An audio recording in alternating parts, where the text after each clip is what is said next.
कहानी की शुरुआत में हमें साल 1857 का एक दृश्य दिखाया जाता है जहां एक डैनिश जहाज नॉर्थ पोल की ओर बढ़ रहा होता है, लेकिन रास्ते में वह जहाज मोटी बर्फ में बुरी तरह फंस जाता है। जहाज का कैप्टन पूरी कोशिश कर रहा होता है कि किसी भी तरह उसके लोग इस जहाज को बर्फ से बाहर निकाल लें ताकि उनकी एक्सपीडिशन आगे जारी रह सके, मगर जहाज के बाकी सभी लोग अब थक चुके थे। भूख और लगातार मेहनत ने उन्हें कमजोर कर दिया था, इसलिए वे अब बस घर वापस लौटना चाहते थे। फिर भी कैप्टन हार मानने को तैयार नहीं होता और जहाज को छुड़ाने की कोशिश जारी रखता है। उसी रात अचानक उन्हें पास से एक जोरदार धमाके की आवाज सुनाई देती है। धमाके के बाद वहां आग भी जलती हुई दिखाई देती है। यह देखकर कैप्टन कुछ लोगों के साथ उस जगह की जांच करने निकल पड़ता है। वहां पहुंचकर उन्हें विक्टर नाम का एक आदमी गंभीर रूप से घायल हालत में मिलता है। उसका काफी खून बह चुका होता है और उसके स्लेज डॉग्स भी मरे पड़े होते हैं। कैप्टन और उसके साथी तुरंत विक्टर को जहाज पर ले आते हैं। साथ ही वे सभी हथियार भी तैयार कर लेते हैं, क्योंकि साफ था कि किसी खतरनाक प्राणी ने ही विक्टर को इस तरह घायल किया होगा। तभी अचानक एक बहुत बड़ा और डरावना आदमी दिखाई देता है जो किसी राक्षस जैसा लगता है। पलक झपकते ही वह कैप्टन के लोगों पर हमला कर देता है। हैरानी की बात यह थी कि उस पर गोलियों का भी कोई असर नहीं हो रहा था। वह बार बार बस एक ही बात चिल्ला रहा था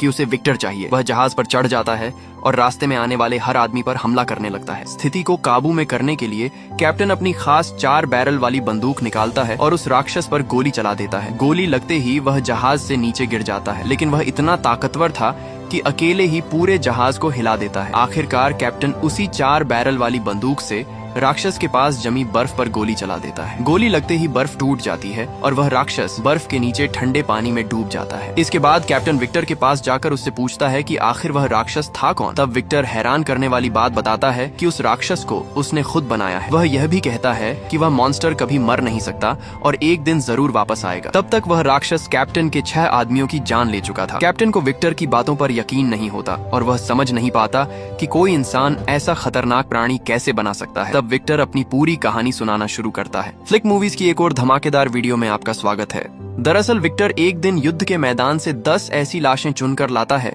जो बाकी के मुकाबले काफी सही हालत में थीं। लगभग 2.5 दिन तक लगातार रिसर्च करने के बाद आखिरकार उसे मृत शरीर को दोबारा जिंदा करने का तरीका मिल जाता है। इसके बाद वह लोगों के सामने एक ऐसा शरीर दिखाता है जो कई अलग अलग लाशों के टुकड़ों को जोड़कर बनाया गया था। फिर वह उस शरीर को बिजली से जोड़ देता है। यह नजारा पूरी तरह प्रकृति के नियमों के खिलाफ था, इसलिए वहाँ मौजूद सभी लोग हैरान होकर बड़ी बड़ी आंखों से ये सब देखने लगते हैं। विक्टर बड़े गर्व के साथ समझाता है कि इंसान का शरीर सिर्फ अंदर बहने वाली आत्मा से ही नहीं चलता, बल्कि एक और चीज होती है जिसे ची कहा जाता है, जो शरीर में लगातार घूमती रहती है। यह कहते हुए वह चांदी की सुई से उस शरीर के 6 खास बिंदुओं पर चुभौता है। तभी उसके पुराने ख्यालों वाले गुरु गुस्से में उसे डांटते हैं और कहते हैं कि बिना आत्मा के शरीर सिर्फ सड़ी हुई मांस की ढेर होता है। लेकिन विक्टर अपनी बात साबित करने के लिए एक छोटी गेंद उठाकर उस शरीर की तरफ फेंक देता है। वह शरीर गेंद को पकड़ लेता है। इसके बाद विक्टर उसके पास जाकर धीरे से कहता है, इसे नीचे रख दो। हैरानी की बात यह थी कि वह शरीर जैसे उसकी बात समझ गया और तुरंत गेंद को नीचे गिरा देता है। विक्टर को उम्मीद थी कि उसके इस चमत्कार की लोग तारीफ करेंगे, लेकिन उल्टा उसका गुरु गुस्से में खड़ा हो जाता है और साफ कह देता है कि वह इस तरह के अनैतिक और खतरनाक प्रयोग का कभी समर्थन नहीं करेगा। इसके बाद दोनों के बीच जोरदार बहस शुरू हो जाती है। इसी बहस के दौरान वह छोटी गेंद लुढ़कते हुए दर्शकों की तरफ चली जाती है, जिसे देखने आए एक हथियार व्यापारी हारलैंड उठा लेता है। वह अपनी आंखों से देखता है कि विक्टर उस शरीर से एक सुई निकाल देता है और उसी पल वह शरीर झटके खाते हुए फिर से मर जाता है। जीवन का इस तरह अचानक शुरू होना और खत्म हो जाना हारलैंड को बहुत दिलचस्प लगता है और उसी समय उसकी दिलचस्पी इस युवा वैज्ञानिक में बढ़ जाती है। कुछ समय बाद हारलैंड खुद विक्टर से मिलने उसके घर जाता है और उसे उसके छोटे भाई विलियम का एक खत देता है। उस खत से पता चलता है कि विलियम की सगाई उसकी भतीजी एलिजाबेथ से हो गई है, यानी अब वे लोग रिश्तेदार भी बन गए हैं। हारलैंड साफ साफ कहता है कि उसे विक्टर का प्रोजेक्ट बहुत दिलचस्प लग रहा है। वह विक्टर को 3 दिन बाद होने वाली अपनी पार्टी में आने का न्योता देता है और कहता है कि उस दिन वह उसे एक ऐसा तोहफा देगा जो उसकी पूरी जिंदगी बदल सकता है। यह बात सुनकर विक्टर सच में उत्सुक हो जाता है। पार्टी वाले दिन वह जल्दी पहुंच जाता है और अपने साथ अपनी रिसर्च नोटबुक भी लेकर आता है। अभी उसका प्रयोग पूरी तरह सफल नहीं हुआ था। उन छोटी छोटी बैटरियों से वह शरीर ज्यादा देर तक चल नहीं सकता था, इसलिए उस दिन भले ही वह सुई न निकालता, तब भी थोड़ी देर में बिजली खत्म होने के कारण वह शरीर फिर से मर जाता। विक्टर को लगता है कि शायद समस्या सिर्फ बिजली की नहीं है, बल्कि उसने अभी तक इंसानी शरीर को पूरी तरह समझा भी नहीं है। तभी हारलैंड उससे इवलिन एनाटॉमी डायग्राम की बात करता है। यह यूरोप का सबसे शुरुआती और बेहद मशहूर मानव शरीर का नक्शा था, जिसमें नसों और धमनियों को बहुत बारीकी से दिखाया गया था। मेडिकल के छात्रों के लिए यह किसी पवित्र चीज से कम नहीं था। संयोग से उसका सबसे बेहतरीन चित्र हारलैंड के पास ही था। जब विक्टर उस लकड़ी के बोर्ड पर बनी बेहद बारीक रेखाओं को देखता है तो उसे ऐसा लगता है जैसे कोई खजाना देख रहा हो, खासकर दिल वाला हिस्सा जो बेहद जटिल और खूबसूरती से बनाया गया था। उसी से बहने वाला खून पूरे शरीर को जिंदा रखता है। हारलैंड आगे बढ़कर कहता है कि वह विक्टर की सारी रिसर्च का खर्च उठाने के लिए तैयार है और बदले में उसे अभी कुछ नहीं चाहिए, बस सही समय आने पर विक्टर को उसकी एक शर्त माननी होगी। विक्टर थोड़ी देर के लिए सोच में पड़ जाता है। वह हमेशा अकेले काम करने का आदी था और अपने फैसले खुद लेने का भी, लेकिन कई सालों की मेहनत और अपने रिसर्च के सपने को देखते हुए आखिरकार वह हारलैंड की मदद स्वीकार कर लेता है। इसके बाद वे दोनों युद्ध में छोड़े गए एक पुराने घंटा घर को अपनी प्रयोगशाला बनाने का फैसला करते हैं। उस दिन जब विक्टर पहली बार उस विशाल टावर को देखता है तो वह एक साथ भव्य भी लगता है और डरावना भी, लेकिन विक्टर को वह जगह पहली नजर में ही पसंद आ जाती है और वह उसे अपनी जरूरत के हिसाब से बदलने की योजना बनाने लगता है। वह अतिरिक्त तौर पर शुद्ध चांदी से बना एक पूरा लाइटनिंग रॉड सिस्टम भी लगवाना चाहता है जो टावर के ऊपर से सीधे लैब तक आए। हारलैंड तुरंत मान जाता है और इस पूरे निर्माण काम की जिम्मेदारी विलियम को दे देता है। इतना पैसा खर्च करना और बिना शर्त भरोसा करना, हारलैंड के मन में असल में क्या चल रहा था ये कोई नहीं समझ पा रहा था। लेकिन इस फंडिंग के बाद विक्टर पूरी ताकत से अपने प्रयोग में जुट जाता है और जीवन को बदल देने वाले अपने बड़े प्रयोग की शुरुआत कर देता है। इसके बाद वे लोग मौत की सजा दिए जाने वाली जगह पर जाते हैं और बहुत सारे पैसे देकर कुछ ऐसे शव खरीद लेते हैं जिन्हें अभी अभी फांसी दी गई थी। लेकिन वापस लौटते समय विक्टर की अचानक एलिजाबेथ से मुलाकात हो जाती है। सच तो यह है कि पहली बार मिलने के बाद से ही विक्टर को अपनी इस होने वाली भाभी के बारे में हल्की सी जिज्ञासा होने लगी थी। जब उसे पता चलता है कि एलिजाबेथ यहाँ प्रार्थना करने आई है तो विक्टर पहले ही एक छोटे से कमरे में जाकर बैठ जाता है और इंतजार करता है कि वह अंदर आकर अपने मन की बात बताए। लेकिन जैसे ही एलिजाबेथ बोलना शुरू करती है उसकी पहली ही बात सुनकर विक्टर बुरी तरह चौंक जाता है। एलिजाबेथ पहले से ही जानती थी कि विक्टर वहां मौजूद है। वह खुद भी आधा अधूरा कीट विज्ञान यानी कीड़ों के अध्ययन से जुड़ा हुआ इंसान था। किसी हद तक देखा जाए तो वह और विक्टर एक दूसरे से काफी मिलते जुलते भी थे। एलिजाबेथ के आने से कुछ समय के लिए विक्टर की जिंदगी में जैसे रंग भर जाते हैं। उसके मन में एक साथ अपराध बोध और खुशी दोनों ही भाव बढ़ने लगते हैं।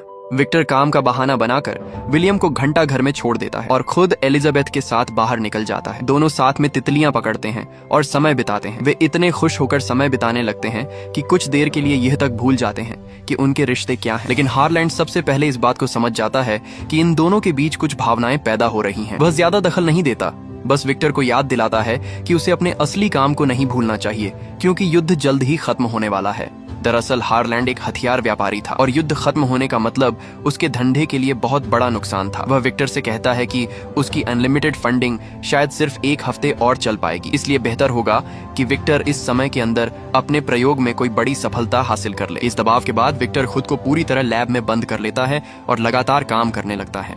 एक दिन जब वह एक शव की आधी चीर फाड़ कर चुका होता है तभी अचानक एलिजाबेथ उससे मिलने आ जाती है। सामने मेज पर पड़ा खून से लथपथ और डरावना शव देखकर भी उसे डर नहीं लगता। वह शरीर ऐसे घुटनों के बल झुका हुआ था जैसे किसी भगवान के सामने प्रार्थना कर रहा हो। एलिजाबेथ अनायास ही अपना हाथ बढ़ाकर उस शव को छू लेती है और सृष्टि की अद्भुत रचना के बारे में हैरानी से बात करती है। उसी की यह बात विक्टर को अचानक एक नया विचार दे देती है और वह अपने प्रयोग की सबसे बड़ी रुकावट को पार कर लेता है। लेकिन एलिजाबेथ वहां अपने प्यार का इजहार करने नहीं आई थी। वह तो दरअसल विक्टर से अपने रिश्ते को हमेशा के लिए खत्म करने आई थी। जब वह जल्दी जल्दी वहां से चली जाती है तो विक्टर कुछ समय के लिए गहरे निराशा में डूब जाता है। वह दोनों के साथ बिताए पलों को याद करने लगता है। तभी अचानक उसे एलिजाबेथ की कही एक बात याद आती है, भगवान की बनाई हुई सम्मिति यानी संतुलन। वह तुरंत अपने कपड़े उतार कर शव के सामने खड़ा हो जाता है और फिर से सुइयों के बिंदु बदलकर प्रयोग करने लगता है। जैसे ही बैटरियों का रंग बदलता है शव के हाथ में हल्की सी हरकत दिखाई देती है। अगले ही पल वह अचानक जोर से हिल जाता है। विक्टर तुरंत बैटरी निकाल देता है, लेकिन अब उसे अपने प्रयोग का असली रहस्य समझ में आ चुका था। उसी क्षण से उसका कृत्रिम इंसान बनाने का असली प्रोजेक्ट शुरू हो जाता है। युद्ध खत्म होने के बाद समुद्र के किनारे लाशों का ढेर लग जाता है। विक्टर साफ साफ बता देता है कि उसे किस तरह के शरीर के हिस्सों की जरूरत है। इसके बाद बड़ी संख्या में लाशों को लैब में लाया जाता है ताकि विक्टर उनमें से अपने काम के लिए अलग अलग हिस्से चुन सके। वो बहुत परफेक्शन चाहता था, इसलिए हर शव से सिर्फ सबसे अच्छा हिस्सा ही चुनता था। कभी किसी का पैर, कभी किसी का हाथ, कभी किसी खास जगह की नसें। उस समय उसके चेहरे पर जो भाव थे उन्हें देखकर लगता था जैसे कोई बढ़ई अपने हाथों से लकड़ी का बेहतरीन काम बना रहा हो और पूरी तल्लीनता से अपने काम में लगा हो। जब उसका बनाया हुआ शरीर लगभग तैयार होने वाला था तभी हारलैंड वहां पहुंचता है और खुद उस सिर को चुनता है जिसे विक्टर इस्तेमाल करने वाला था। उसी समय लैब के अंदर सूरज की हल्की रोशनी आ रही थी, लेकिन वह रोशनी भी उनके ऊपर छाए अंधेरे माहौल को खत्म नहीं कर पा रही थी। चारों तरफ अधूरे और कटे फटे शव पड़े हुए थे, लेकिन विक्टर को इसकी कोई परवाह नहीं थी। जब वह आखिरी आंख भी उस शरीर में लगा देता है और ऊपर देखता है तो जमीन पर खून बह रहा होता है और चारों ओर शरीर के टुकड़े बिखरे पड़े होते हैं। यह दृश्य किसी नरक से कम नहीं था, लेकिन विक्टर अपने मन में इसे न जाने कितनी बार पहले ही देख चुका था। वह अपने बचपन का एक छोटा सा मानव शरीर का मॉडल निकालता है और फिर अपने बनाए हुए विशाल शरीर को देखता है। बचपन के उस छोटे मॉडल से लेकर आज इस असली आकार तक पहुंचने में उसे कई दशकों का इंतजार करना पड़ा था।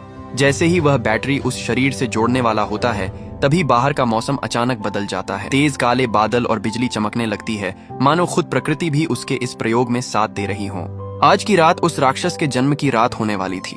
विक्टर ने उस रात के लिए सारी तैयारियां कर ली थीं, लेकिन तभी उसे पता चलता है कि हारलैंड कहीं दिखाई नहीं दे रहा है। इतना महत्वपूर्ण पल था और जो इंसान इस पूरे प्रयोग का खर्च उठा रहा था वह वहां मौजूद ही नहीं था। तभी पर्दे के पीछे से हारलैंड की थकी हुई आवाज सुनाई देती है। वह विक्टर से कहता है कि उसकी छड़ी खोलकर उसमें रखी दवा निकाल दे। विक्टर हैरान होकर उसके पास जाता है और तभी उसे पता चलता है कि हारलैंड काफी समय से सिफिलिस जैसी गंभीर बीमारी से पीड़ित है। एक रात की गलती की वजह से उसे पूरी जिंदगी दवाइयों पर निर्भर रहना पड़ा था। चाहे उसके पास दुनिया भर की दौलत क्यों न हो, वह इस बीमारी के दर्द से नहीं बच पाया था। ये बीमारी उसके शरीर और हड्डियों को अंदर से खा रही थी और उस दर्द ने उसे लगभग पागल बना दिया था। इसी वजह से जब उसने विक्टर के प्रयोग के बारे में सुना तो उसके मन में एक नई उम्मीद जगी। उसने सोचा कि अगर उसका दिमाग किसी नए शरीर में दोबारा जीवित हो सके तो शायद वह हमेशा के लिए मौत से बच सकता है। आखिरकार हारलैंड अपनी असली शर्त सामने रख देता है। वह विक्टर से पूछता है कि क्या वह अपने दिमाग को इस नए शरीर में रहने देना चाहेगा, यानी क्या वह इस अधूरे शरीर को अपना नया घर बनाना चाहता है। यह सुनकर विक्टर की आंखें फैल जाती हैं। कुछ पल सोचने के बाद वह तुरंत इस प्रस्ताव को ठुकरा देता है। उसका कहना था कि अभी सही समय नहीं आया है, ये उसका पहला प्रयोग है और वह इसमें किसी भी तरह की गलती नहीं चाहता। इसके अलावा हारलैंड का दिमाग पहले ही बीमारी से प्रभावित हो चुका था और विक्टर नहीं चाहता था कि उसका बनाया हुआ शरीर किसी तरह से दूषित हो जाए। विक्टर हारलैंड को जवाब देने का मौका भी नहीं देता और तुरंत लाइटनिंग रॉड लेकर टॉवर की ऊंचाई पर चढ़ने लगता है। बाहर तेज तूफान चल रहा था और बारिश भी हो रही थी। कई दिनों से ठीक से आराम न करने की वजह से विक्टर का हर कदम भारी लग रहा था।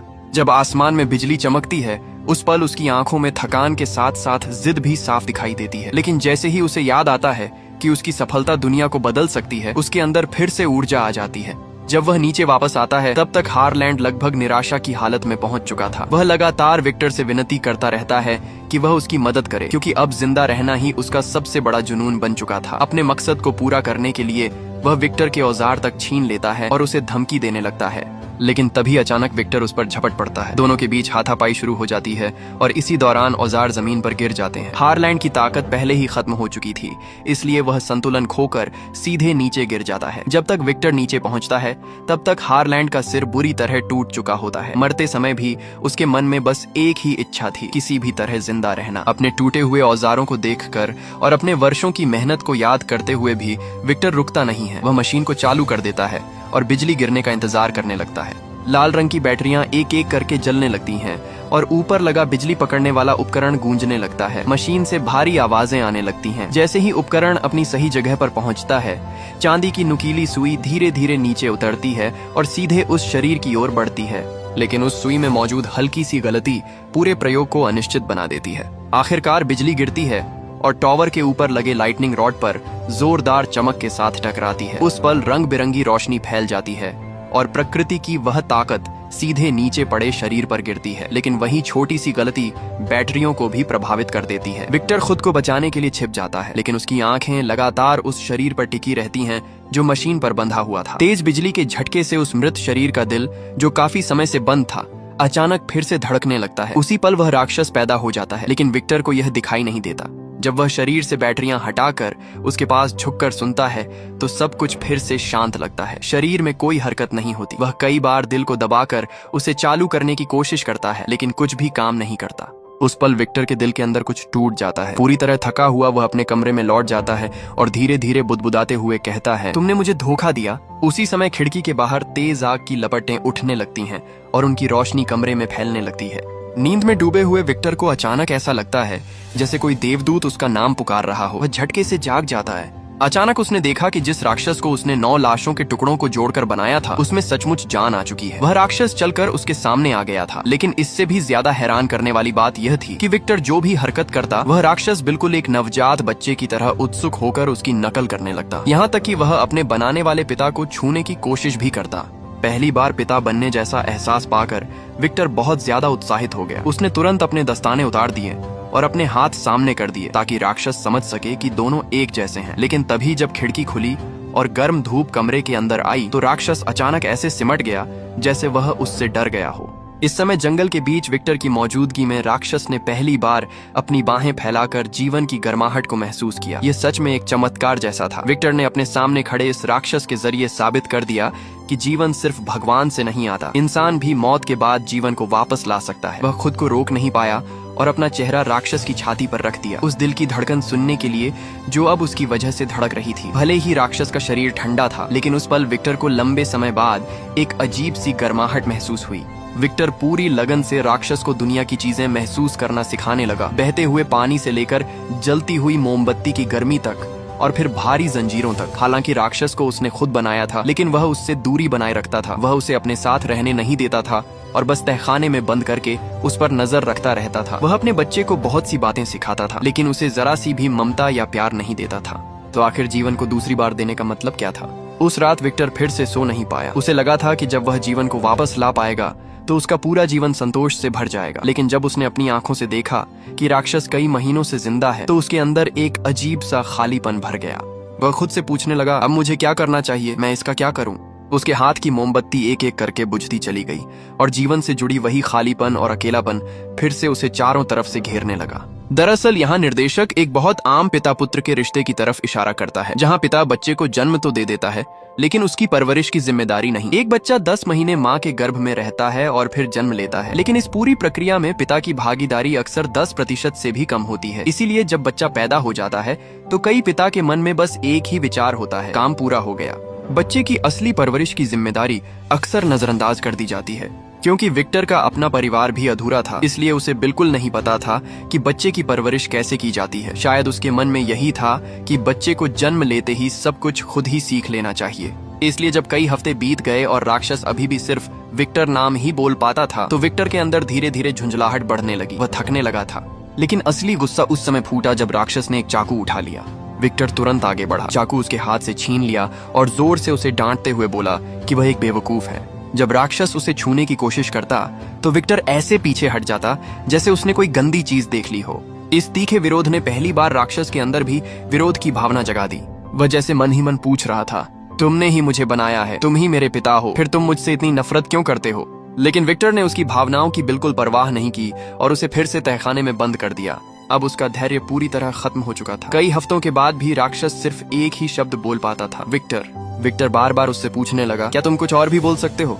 वह उससे अलग अलग शब्द बुलवाने की कोशिश करता है, एनीथिंग, एनीथिंग, सन, कोल्ड, रेन, लेकिन राक्षस बार बार घबरा कर पीछे हट जाता है। वह बिल्कुल उस डरे हुए बच्चे की तरह लगता है जो पिता की सख्त और हिंसक डांट से सहमा हुआ हो। फिर भी विक्टर को यह बात बिल्कुल समझ नहीं आती। वह लगातार एक ही बात दोहराता रहता है, तुम मुझसे डरते क्यों हो? मैंने ही तुम्हें बनाया है। उसे यह समझ ही नहीं आता कि उसने राक्षस को सिर्फ जीवन दिया है, लेकिन उसे प्यार या अपनापन कभी नहीं दिया। इसी बीच अचानक उसका छोटा भाई विलियम और उसकी पत्नी एलिजाबेथ उससे मिलने आ जाते हैं। कई महीनों से हारलैंड का कोई पता नहीं था, इसलिए विलियम को चिंता होने लगी थी। इसी वजह से वह एलिजाबेथ को साथ लेकर यहाँ चला आया। लेकिन इस समय विक्टर पूरी तरह हारलैंड की बात भूल चुका था। वह बेसब्री से विलियम को अपने रिसर्च की प्रगति दिखाने के लिए ले गया। उधर एलिजाबेथ वहीं अकेली रह गई। तभी उसे अचानक तहखाने से कोई आवाज सुनाई देती है। जिज्ञासा के कारण वह नीचे जाती है और पहली बार उस राक्षस को देखती है। पता नहीं क्यों, लेकिन उसे देखते ही एलिजाबेथ जैसे उससे आकर्षित हो जाती है। ऐसा लगता है जैसे प्रकृति से परे यह आत्मा उसके जीवन के किसी खाली हिस्से को भर रही हो। यहाँ तक कि जब राक्षस उसके सिर से घूंघट हटा देता है तब भी वह उसका विरोध नहीं करती। राक्षस भी इस नए इंसान के प्रति बहुत धैर्य दिखाता है। वह एलिजाबेथ को अपने शरीर को छूने देता है, यहाँ तक कि उन बदसूरत घावों को भी जिन्हें देखकर कोई भी डर सकता था। एलिजाबेथ पूरी सच्चाई और खुलेपन के साथ इस अजीब अस्तित्व का सामना करती है। लेकिन अफसोस की बात यह है कि उसके पिता ने उसे सही सोच और समझ नहीं दी। उन्होंने उसे ऐसे ही ठंडे और अंधेरे तहखाने में एक जंगली जानवर की तरह जीने के लिए छोड़ दिया था। आखिरकार विक्टर अपने परिवार के सामने उस राक्षस को ले आता है, जैसे कोई अपना बनाया हुआ सामान दिखा रहा हो। वह उसके शरीर की तरफ इशारा करते हुए बताता है, यानी उसके घावों का भरना भले अनियमित है, लेकिन यह एक असाधारण चीज है। जब परिचय खत्म हो जाता है तो राक्षस को फिर से बाहर भेज दिया जाता है, लेकिन एलिजाबेथ के उस छोटे से स्पर्श ने उसके दिल में एक गहरी चाह पैदा कर दी थी। एलिजाबेथ के आने से जैसे माँ की कमी थोड़ी भर गई। ऐसा लगता है जैसे महिलाओं के अंदर बच्चों को सिखाने की एक स्वाभाविक क्षमता होती है। वह धैर्य से झुककर राक्षस से बात करती है और आसपास के माहौल की बिल्कुल परवाह नहीं करती। वह उसके साथ खेलती है और जब राक्षस उसे एक पत्ता ला कर देता है तो वह मुस्कुराकर उसे ऐसे स्वीकार करती है जैसे कोई बहुत कीमती चीज हो। फिर वह राक्षस का हाथ अपने गले पर रखती है ताकि वह शब्दों के उच्चारण की कंपन को महसूस कर सके। सिर्फ कुछ ही मिनटों में राक्षस दूसरा शब्द सीख जाता है, एलिजाबेथ। वह बिल्कुल एक खाली कागज की तरह था जिसे किसी के मार्गदर्शन की जरूरत थी ताकि वह रंगों से भर सके और इस समाज का हिस्सा बन सके। लेकिन जिस इंसान ने उसे इस दुनिया में लाया था वही उसे सिखाने के लिए धैर्य नहीं रखता था। उस रात विलियम आखिरकार विक्टर से एक सवाल पूछता है, विक्टर, क्या तुमने कभी खुद से पूछा है कि उस आदमी के शरीर के हर हिस्से में से किस हिस्से में आत्मा रहती है? विक्टर इस सवाल का कोई जवाब नहीं दे पाता और उस रात वह फिर से सो नहीं पाता। जब एलिजाबेथ तहखाने से बाहर आती है तो विक्टर बस हल्के से कह देता है, तुम्हें उस चीज के पास नहीं जाना चाहिए। ये सुनकर एलिजाबेथ तुरंत नाराज हो जाती है। वह कहती है, वह जीव सिर्फ एक ही शब्द बोल सकता है, सिर्फ एक, विक्टर विक्टर विक्टर। फिलहाल उसके लिए यही शब्द सब कुछ है। उसकी तीखी बातों से विक्टर का चेहरा गंभीर हो जाता है। वह इस बात पर विश्वास ही नहीं कर पाता कि एक राक्षस के अंदर भी आत्मा हो सकती है, और शायद एक साधारण इंसान से भी ज्यादा पवित्र आत्मा। बहस के बाद उसका गुस्सा और बढ़ जाता है। वह सीधे राक्षस के पास जाता है और उसे ऐसे आदेश देने लगता है जैसे किसी कुत्ते को ट्रेनिंग दे रहा हो। वह चिल्लाता है, हाँ, अपना पैर आगे बढ़ाओ तुम जानवर, मुझे अपना पैर दो। तभी राक्षस जोर से उसका नाम पुकारता है, विक्टर। उसकी हर पुकार में अलग अलग भावना छिपी होती है, जैसे वह पूछ रहा हो, तुम मेरे साथ ऐसा क्यों करते हो? क्या मैं तुम्हारा बच्चा नहीं हूँ? तुम मेरे साथ थोड़ा धैर्य क्यों नहीं रख सकते? लेकिन विक्टर बहुत जिद्दी था। उसके दिमाग में अब यह बात बैठ चुकी थी कि यह राक्षस एक नाकाम प्रयोग है और शायद अब इसमें इंसानों पर हमला करने की प्रवृत्ति भी आ गई है। अगले दिन वह सीधे विलियम को मुर्दा घर ले गया और उसे अपने फाइनेंसर हारलैंड की लाश दिखाई। उसने झूठ बोलते हुए कहा कि राक्षस ने गलती से हारलैंड को मार दिया है। अपने बड़े भाई पर पूरा भरोसा करने वाला विलियम यह सुनकर तुरंत डर गया। अब उसके मन में उस राक्षस के लिए गहरा भय पैदा हो गया। उसने घबराकर विक्टर से पूछा कि अब उसे क्या करना चाहिए। विक्टर ने उसे कहा कि वह एलिजाबेथ को लेकर तुरंत यहाँ से चला जाए। उसने कहा कि वह जल्द ही उस राक्षस की जिंदगी खत्म कर देगा। जब एलिजाबेथ गाड़ी में बैठने वाली थी तो उसने विक्टर के चेहरे की तरफ देखा। उसके मन में अचानक एक अजीब सी बेचैनी और शक पैदा हो गया। उधर विक्टर ने सारा पेट्रोल इकट्ठा किया और उसे अपनी प्रयोगशाला और तहखाने में हर जगह छिड़क दिया। वह कुछ पल तक उस भटके हुए और मासूम राक्षस को देखता रहा। फिर उसने तय किया कि वह उसे एक आखिरी मौका देगा। विक्टर ने उससे पूछा, एक बात बोलो, क्या तुम मुझे पहचानते हो? थोड़ी देर की खामोशी के बाद राक्षस ने धीरे से कहा, विक्टर। एक पल के लिए राक्षस रुककर पीछे मुड़ा। उसकी आंखों में जैसे एक हल्की सी विनती दिखाई दे रही थी, लेकिन यही पल विक्टर के फैसले को और पक्का कर देता है। वह सोचता है, एक राक्षस के अंदर भावनाएं कैसे हो सकती हैं? उसका दिमाग और दिल तो पहले ही मर चुके हैं। ये बात कि कोई चीज उसके नियंत्रण से बाहर हो सकती है उसे बिल्कुल पसंद नहीं थी। उस समय विक्टर बिल्कुल एक पुराने जमाने के कठोर परिवार के मुखिया जैसा बन चुका था। उसके लिए बच्चों का हर कदम उसके नियंत्रण में होना चाहिए था। अगर कोई बच्चा उसके नियंत्रण से बाहर हो जाए तो यह उसकी सत्ता के लिए चुनौती बन जाता है और ऐसे में उसका नतीजा अक्सर विनाश ही होता है। कुछ ही पलों में आग तेजी से फैलने लगी और पूरे कमरे को घेर लिया। राक्षस चारों तरफ से आग में फंस गया। वह दर्द और निराशा में जोर जोर से विक्टर का नाम पुकारने लगा। उसकी आवाज बिल्कुल उस बच्चे की तरह थी जो आखिरी बार अपने पिता से मदद की उम्मीद कर रहा हो। Victor Victor Victor. आखिरकार विक्टर का दिल पिघल गया। शायद उस पल उसे याद आया कि कभी वह खुद कितनी बेसब्री से इस राक्षस के जन्म का इंतजार कर रहा था। वह तुरंत मुड़कर आग के अंदर दौड़ पड़ा, लेकिन तभी एक जोरदार धमाका हुआ और वह उछलकर दूर जा गिरा। जब एलिजाबेथ को कुछ गड़बड़ होने का एहसास हुआ और वह वापस लौटी, तब तक बहुत देर हो चुकी थी। घंटाघर पूरी तरह नष्ट हो चुका था।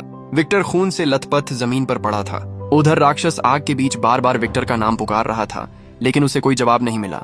आखिरकार निराशा में उसने अपने पिता की लगाई हुई जंजीरों को तोड़ दिया और तहखाने के रास्ते से बाहर भाग गया।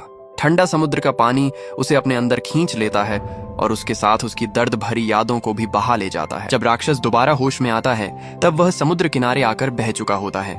जब उसने दोबारा आंखें खोली तो वह खुद को एक घने और बिल्कुल जंगली जंगल के बीच पाया। चारों तरफ ऊंचे पेड़, नमी से भरी हवा और अजीब सी खामोशी थी। उसे समझ ही नहीं आ रहा था कि वह कहाँ है। वह बस बिना किसी दिशा के इधर उधर भटकता रहा। चलते चलते उसकी नजर एक खोपड़ी पर पड़ी और वह मासूमियत में उसे हाथ में उठाकर खेलने लगा। उसे यह बिल्कुल भी पता नहीं था कि वह क्या चीज है या इसका क्या मतलब है। उसके लिए यह बस एक अजीब सी वस्तु थी। थोड़ी देर बाद उसने जमीन पर पड़े एक कंकाल को देखा। उसने बिना सोचे समझे उस कंकाल के ऊपर का कपड़ा उतार लिया और उसे खुद पहन लिया। यह सब वह किसी समझ से नहीं बल्कि बस अपनी सहज प्रवृत्ति से कर रहा था। कुछ समय बाद उसे एक छोटा सा प्यारा हिरण दिखाई दिया। वह हिरण बहुत मासूम था और जिज्ञासा से उसे देख रहा था। राक्षस भी उसी तरह उसे देखने लगा और फिर धीरे धीरे उसकी हरकतों की नकल करने लगा। हिरण ने एक पेड़ से फल तोड़ा तो उसने भी वैसा ही किया और एक फल तोड़ लिया। उसी पल उसने सीखा कि खाना कैसे खाया जाता है। इसके बाद उसने वही फल उस छोटे हिरण को भी दे दिया। यह बिल्कुल बराबरी का व्यवहार था, जैसे हर नया पैदा हुआ जीव स्वाभाविक रूप से करता है। उस समय यह राक्षस बस इस दुनिया के साथ शांति से रहने की कोशिश कर रहा था। उसके अंदर कोई बुराई नहीं थी, वह बस जीना सीख रहा था।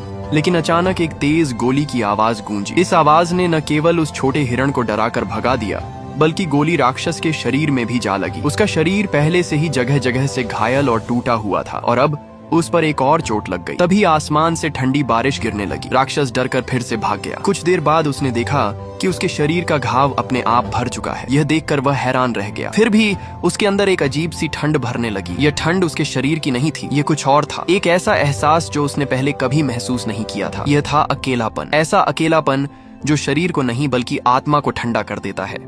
बारिश से बचने के लिए वह एक घर के गोदाम में छिप गया। वहां एक चूहा उसे इधर उधर ले गया और आखिर उसे एक ऐसा कोना मिल गया जहां छत से पानी नहीं टपक रहा था। वह अपने शरीर को समेटकर बैठ गया और खुद को शांत करने की कोशिश करने लगा। धीरे धीरे थकान ने उसे घेर लिया और वह वहीं गहरी नींद में सो गया।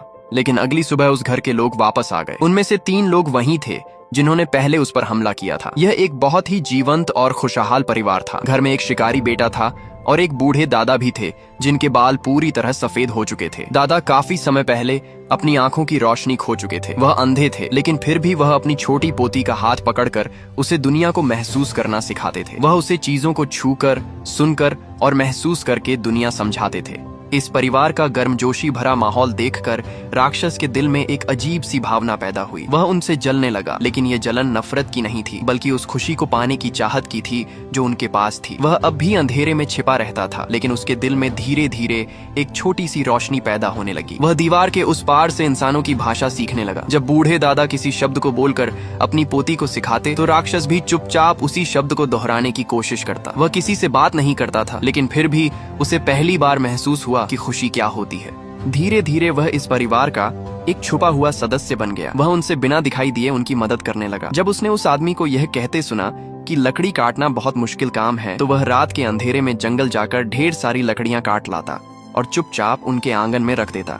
जब सुबह घर वालों ने यह देखा तो बूढ़े दादा ने मुस्कुराकर कहा कि शायद कोई जंगल की आत्मा उनकी मदद कर रही है। उन्होंने अपने बेटे से कहा कि वह छोटी पोती को गोद में उठाए और घर के हर कमरे की ओर मुड़कर धन्यवाद कहे। जब राक्षस ने यह गर्मजोशी भरे शब्द सुने तो उसके दिल में बहुत खुशी हुई।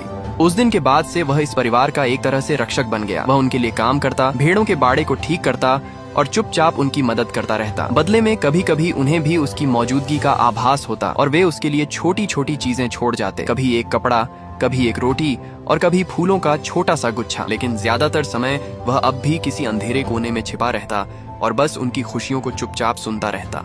लेकिन एक दिन भेड़ियों का झुंड वहां आ गया और इस शांत जीवन को तोड़ दिया। घर के बाहर आए भेड़िए खाने की तलाश में थे और घर का शिकारी अपने परिवार को बचाने के लिए उनसे लड़ रहा था। उनके बीच कोई व्यक्तिगत दुश्मनी नहीं थी, बस उनकी पहचान अलग थी, इसलिए यह हिंसक टकराव होना तय था। उसी समय राक्षस को पहली बार समझ आया कि पहचान कितनी महत्वपूर्ण होती है। जैसे उसे इस दुनिया ने जन्म से ही स्वीकार नहीं किया था, जबकि उसने कोई बुरा काम नहीं किया था। कुछ लोगों का जन्म ही ऐसी किस्मत लेकर होता है जिसे दुनिया समझ नहीं पाती। इस हमले में शिकारी परिवार को भारी नुकसान हुआ, इसीलिए उन्होंने शहर लौटने का फैसला किया। लेकिन बूढ़े दादा राक्षस को रोकना चाहते थे। उन्हें लगा कि शायद यह एक मौका है। उस रात बूढ़े दादा ने दरवाजा खोला और उस दुनिया की ओर कदम बढ़ाया जिसकी चाहत राक्षस हमेशा से करता था। उन्हें शायद पहले से ही अंदाजा था कि वह कोई साधारण चीज नहीं है। भले ही वे देख नहीं सकते थे, लेकिन उन्होंने बड़े प्यार से राक्षस का स्वागत किया और कहा कि वह खुद से शराब और रोटी ले ले। यह पहली बार था जब राक्षस ने कांच की बोतल को छुआ। डर के मारे उसके हाथ से बोतल छूट गई और शराब की बोतल टूटकर बिखर गई।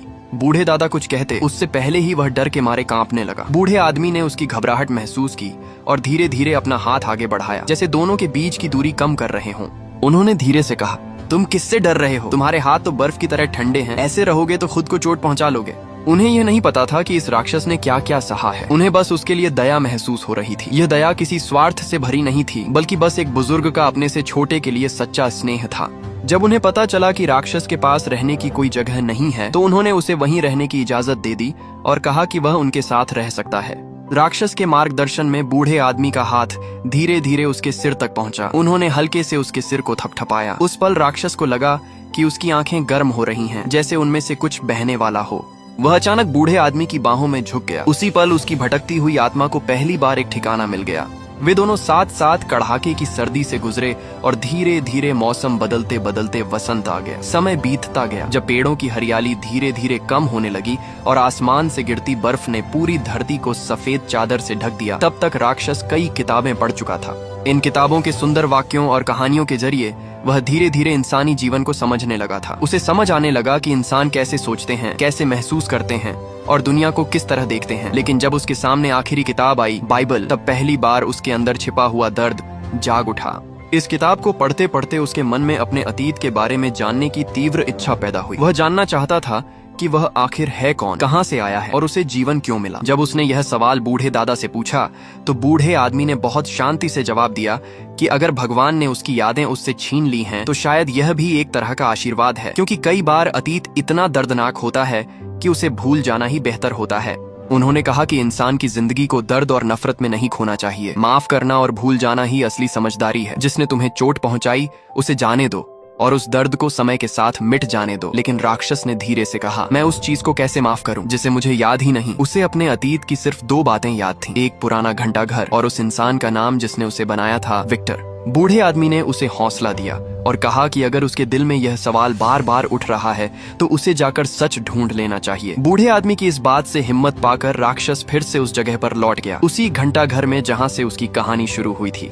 लेकिन यह फैसला उसकी जिंदगी की सबसे बड़ी गलती साबित हुआ। अगर उसे पता होता कि आगे क्या होने वाला है, तो शायद वह कभी वहां वापस नहीं जाता। जब वह घंटा घर पहुंचा तो उसे वहां विक्टर की नोटबुक मिली। उन नोट्स को पढ़कर उसे अपने जन्म का सच पता चला। उसे मालूम हुआ कि उसका शरीर असल में कई लाशों के टुकड़ों से जोड़ा गया था। वह मूल रूप से बस सड़े हुए मांस का ढेर था, जिसे कभी आत्मा नहीं मिलनी चाहिए थी। लेकिन विक्टर ने अपनी जिद और पागलपन में उसे जबरदस्ती जीवन दे दिया और जैसे ही वह जिंदा हुआ, विक्टर ने उसे छोड़ दिया और उसे इस दुनिया के खिलाफ अकेले लड़ने के लिए छोड़ दिया। इस सच्चाई को जानकर राक्षस के दिल में गहरा दुख और निराशा भर गई। वह भारी मन से वापस उस छोटे से घर की तरफ लौटा जहां बूढ़े दादा रहते थे। लेकिन जब वह वहां पहुंचा तो उसने देखा कि उसकी गैरहाजिरी में वहां एक भयानक हादसा हो चुका था। भेड़ियों का झुंड फिर से उस घर पर हमला कर चुका था। यह देखकर राक्षस पागलों की तरह घर के अंदर भागा। उसने देखा कि भेड़िए बूढ़े दादा को घायल कर चुके हैं। उस पल उसके अंदर इतना गुस्सा उठा कि जैसे सब कुछ जलाकर राख कर दे। वह तुरंत भेड़ियों से भिड़ गया और एक भयंकर लड़ाई शुरू हो गई। आखिरकार उसने उन भूखे भेड़ियों को भगा दिया, लेकिन तब तक बहुत देर हो चुकी थी। बूढ़े दादा उसकी जिंदगी की एकमात्र रोशनी थे और अब वह रोशनी बुझने वाली थी। मौत के करीब पहुंचे बूढ़े दादा को महसूस हो गया कि राक्षस वापस आ गया है, लेकिन उन्होंने कोई शिकायत नहीं की, न ही किसी पर आरोप लगाया। उन्होंने बस शांति से उसकी बातें सुनी और धीरे से कहा, मैं जानता हूँ तुम कौन हो। शायद दूसरों की नजर में तुम एक राक्षस हो, लेकिन मेरी नजर में तुम एक अच्छे इंसान हो और मेरे दोस्त हो। ये सुनकर राक्षस की आंखों से आंसू बहने लगे। उसे यकीन ही नहीं हो रहा था कि उसके जैसे अजीब और डरावने अस्तित्व को भी कोई इंसान सच्चे दिल से अपना सकता है। लेकिन अगले ही पल बूढ़े दादा का परिवार वापस आ गया। उन्होंने जैसे ही यह दृश्य देखा, उन्होंने तुरंत समझ लिया कि बूढ़े दादा की मौत के पीछे यही राक्षस है। बिना कुछ समझे उन्होंने उसी वक्त उस पर गोली चला दी। राक्षस ने कोई विरोध नहीं किया, वह बस वहां से निकल जाना चाहता था। तभी उनमें से एक आदमी उस पर झपटा और तलवार से उसके सीने पर वार कर दिया। फिर भी राक्षस ने उसे नुकसान नहीं पहुंचाया। उसने बस उसे धक्का देकर दूर फेंक दिया, क्योंकि उसे अभी भी बूढ़े दादा की दया याद थी और वह उनके परिवार को चोट नहीं पहुंचाना चाहता था। लेकिन जैसे ही वह दरवाजे से बाहर निकलने वाला था, बूढ़े दादा के बेटे ने अचानक फिर से गोली चला दी। गोली लगते ही राक्षस जमीन पर गिर पड़ा। उस पल उसे लगा कि शायद उसकी दर्द भरी जिंदगी आखिर खत्म होने वाली है। लेकिन कुछ देर बाद जब बर्फीला तूफान गुजर गया तो वह फिर से उठ खड़ा हुआ। उसके घाव एक बार फिर अपने आप भर चुके थे। ठंडी हवा उसके गले के अंदर तक उतर रही थी और उसका अकेलापन पहले से भी गहरा हो गया था। उसने सिर उठाकर आसमान की तरफ देखा। ठंडी चांदनी उसके ऊपर पड़ रही थी, लेकिन उसे जमीन पर अपनी परछाई तक दिखाई नहीं दे रही थी। उस पल उसे लगा कि भगवान उसके साथ बेहद क्रूर हैं, क्योंकि उन्हें तो यहाँ तक मंजूर नहीं कि उसे मौत भी मिल जाए। उस दिन के बाद राक्षस ने एक बार फिर विक्टर को ढूंढ निकाला। ये मुलाकात उस समय हुई जब विक्टर अपने छोटे भाई विलियम और एलिजाबेथ की शादी में मौजूद था। चारों तरफ खुशी का माहौल था, लोग हंस रहे थे, संगीत बज रहा था और हर कोई इस नए रिश्ते का जश्न मना रहा था। बाहर से देखने पर ऐसा लग रहा था कि विक्टर अब अपने पुराने दुखों को पीछे छोड़ चुका है, लेकिन भीड़ और खुशियों के इस माहौल के बीच भी उसके दिल में एक गहरी खालीपन की भावना थी। उसकी जिंदगी में जिन लोगों को उसने बनाया था और जिनसे वह प्यार करता था, वे सब किसी न किसी तरह उससे दूर हो चुके थे। समय के साथ विक्टर का स्वभाव भी बदल चुका था। पहले जो अहंकार और जिद उसमें दिखाई देती थी, उसकी जगह अब थोड़ी विनम्रता और शांति आ गई थी। लेकिन यह शांति ज्यादा देर तक टिक नहीं पाई। अचानक राक्षस उसके सामने आ खड़ा हुआ। इतने सालों बाद उसे सामने देखकर विक्टर के चेहरे पर हैरानी साफ दिखाई दे रही थी। उसने सोचा कि शायद यह राक्षस अब उसका शुक्रिया अदा करने आया है। उसने कहा, क्या तुम मुझे धन्यवाद देने आए हो? तुम बच गए और तुम इतने समझदार भी हो गए कि मुझे ढूंढ लिया। आखिर मैंने ही तुम्हें बनाया है। विक्टर के शब्दों में अब भी वही अहंकार झलक रहा था, जैसे वह खुद को इस कहानी का असली मालिक समझता हो।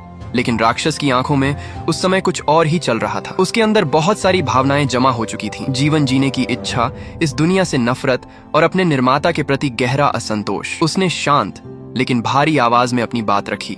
उसने कहा कि उसे बस एक चीज चाहिए। वह चाहता था कि विक्टर उसके लिए एक स्त्री बनाए, एक ऐसी स्त्री जो उसी की तरह हो, जो उसकी तरह इस दुनिया से अलग हो। उसने कहा कि अगर विक्टर उसकी यह इच्छा पूरी कर दे तो वह हमेशा के लिए इस दुनिया से दूर चला जाएगा। वह और उसकी साथी दक्षिण अमेरिका के किसी दूर और सुनसान इलाके में जाकर अपना बाकी जीवन बिता देंगे, ताकि किसी इंसान को उनसे कोई खतरा न हो। असल में राक्षस की यह मांग सिर्फ एक साथी पाने की थी। वह पूरी जिंदगी अकेला रहा था और अब वह सिर्फ किसी का साथ चाहता था, कोई ऐसा जो उसे समझ सके। लेकिन विक्टर ने बिना ज्यादा सोचे समझे इस मांग को ठुकरा दिया।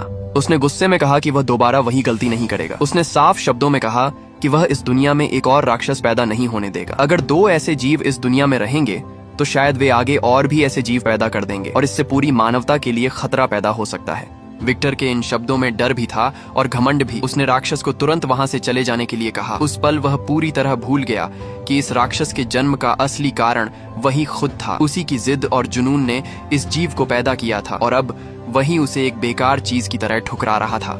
विक्टर की इस बेरुखी ने राक्षस के दिल में भरा हुआ सारा दर्द और गुस्सा बाहर ला दिया। अचानक उसका धैर्य टूट गया और उसने हमला कर दिया। उसका सारा गुस्सा अब सीधे विक्टर पर निकलने लगा। तभी एलिजाबेथ सबसे पहले वहां पहुंची। उसने सफेद शादी का जोड़ा पहना हुआ था और वह धीरे धीरे राक्षस की तरफ बढ़ी। उसके चेहरे पर डर जरूर था, लेकिन उसके भीतर एक अजीब सी हिम्मत भी थी। वह विक्टर के सामने खड़ी हो गई, जैसे उसे बचाने की कोशिश कर रही हो। लेकिन अगले ही पल सब कुछ बदल गया। एलिजाबेथ का खून जमीन पर गिरा और उस दृश्य ने राक्षस के अंदर बची हुई आखिरी समझ भी खत्म कर दी। उसके अंदर का संतुलन पूरी तरह टूट गया। उसने गुस्से में विलियम को भी दूर फेंक दिया। फिर उसने खून से सनी दुल्हन को अपनी बाहों में उठाया और सबके सामने से शांत चेहरे के साथ वहां से चला गया। उस समय वहां मौजूद हर इंसान के चेहरे पर या तो डर था या घृणा। एक ही रात में विक्टर ने फिर से सब कुछ खो दिया। उसकी प्रेमिका एलिजाबेथ और उसका अपना भाई विलियम, दोनों उससे हमेशा के लिए छिन गए। उस पल विक्टर खुद भी समझ नहीं पा रहा था कि असली राक्षस कौन है, वह खुद या वह जीव जिसे उसने बनाया था। गुस्से और दर्द में डूबा हुआ विक्टर तुरंत एक बंदूक लेकर राक्षस के पीछे निकल पड़ा। खून के निशानों का पीछा करते करते वह एक पहाड़ी गुफा तक पहुंच गया। जब वह वहां पहुंचा तब तक एलिजाबेथ की जान जा चुकी थी। दूसरी तरफ राक्षस के दिल में भी अब जीने की कोई इच्छा नहीं बची थी। उसे लगा कि उसकी जिंदगी का अब कोई मतलब नहीं रह गया है। इसलिए उसने फैसला किया कि वह अपनी यह गंदी और दर्द से भरी जिंदगी उसी इंसान को वापस कर देगा जिसने उसे यह जीवन दिया था, विक्टर को। लेकिन जब विक्टर उसके सामने खड़ा हुआ तो वह उसे मार भी नहीं पाया। दोनों के बीच अजीब सी खामोशी छा गई। तभी राक्षस ने कहा कि अब से हालात बदल चुके हैं। उसने विक्टर से कहा कि अब असली ताकत उसके पास है और आज के बाद वही उसका मालिक होगा। यह बात विक्टर के लिए बहुत बड़ा अपमान थी। वह इस अपमान को सह नहीं सका। घायल होने के बावजूद वह राक्षस के पीछे दौड़ पड़ा। यह पीछा बहुत दूर तक चला, बर्फ से ढके मैदानों और विशाल ग्लेशियरों के पार। आखिरकार दुनिया जैसे खत्म हो गई और चारों तरफ सिर्फ बर्फ ही बर्फ रह गई। उस वीरान जगह पर बस दो ही लोग बचे थे, विक्टर और उसका बनाया हुआ राक्षस। आखिरकार उस जमी हुई धरती पर दोनों के बीच आखिरी मुकाबला शुरू हुआ। लेकिन यह लड़ाई ज्यादा देर नहीं चली। कुछ ही पलों में विक्टर बुरी तरह घायल होकर गिर पड़ा। वह लगभग मरने की हालत में पहुंच चुका था। तभी राक्षस ने एक बम निकाला और कहा कि इस दुनिया में शायद कोई और इतना मरना नहीं चाहता जितना वह चाहता है। उसने विक्टर को मजबूर किया कि वह उस बम को जला दे, लेकिन उसी समय उसने विक्टर को वहां से जाने दिया। राक्षस के हाथ में वह बम ऐसा लग रहा था जैसे किसी के हाथ में फूल हो। उसे लगा कि शायद अब आखिरकार उसे मुक्ति मिल जाएगी और उसकी बेकार जिंदगी खत्म हो जाएगी। लेकिन जब विस्फोट हुआ तब भी वह जिंदा था। उसका शरीर बुरी तरह टूट चुका था, लेकिन वह फिर भी आग के बीच खड़ा था। उसके जले हुए घाव पागलों की तरह तेजी से भरने लगे। उसका दिल लगातार धड़कता रहा और उसके शरीर से खून बहता रहा, लेकिन उसके दिल के अंदर जो खालीपन था उसे भरने वाला कोई नहीं था। चारों तरफ देखने पर उसे कोई ऐसा इंसान नहीं मिला जो उसकी हालत पर दया करे या उसके दर्द को समझ सके। वह पूरी तरह थक चुका था, शरीर से भी और मन से भी, लेकिन उसे यह भी समझ नहीं आ रहा था कि वह खुद को कैसे खत्म करे।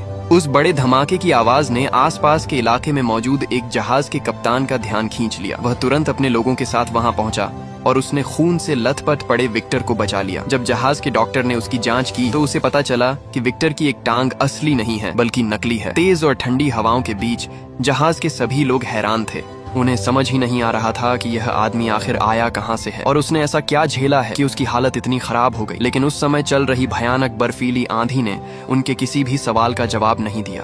अचानक दूर से एक डरावनी गर्जना सुनाई दी। यह आवाज उसी राक्षस की थी। कप्तान ने तुरंत अपने आदमियों को आदेश दिया कि विक्टर को जहाज पर ले जाया जाए। जैसे ही राक्षस की परछाई दिखाई दी, जहाज के सिपाहियों ने अपनी बंदूकें तैयार कर लीं। कप्तान के आदेश पर गोलियों की बारिश शुरू हो गई।